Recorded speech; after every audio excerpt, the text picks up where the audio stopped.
ito ay rated SPG. Striktong patnubay at gabay ng magulang ang kailangan. Maaaring may masiselang tema, lengguwahe, karahasan, sexual, horror o droga na hindi angkop sa mga... Sa pagtatapos nga ay isang pasabog nga ang inihanda nito ni Aldrin at ni Thea dahil pinasabog nga nila ang building ng Torrecampo Realties.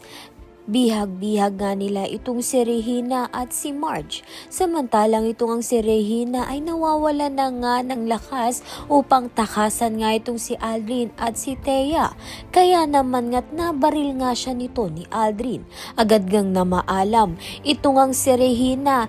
Kaya naman nga't labis ang paghihinagpis nito ni Marge nang makita nga niya ang nangyari dahil wala nga siyang nagawa. Malungkot nga itong si Paulo dahil wala na nga itong si Edward, pati na rin nga itong si Regina. Samantalang babangon nga muli itong ang si Marge at si Paulo at sila na nga dalawa ang magpapatuloy ng bagong business na gagawin nga nila at ipagpapatuloy pa rin nga nila ang Torrecampo Realties. Kaya naman nga't yan at iba pa ang dapat nating pakaabangan. Maraming salamat sa iyong panunood.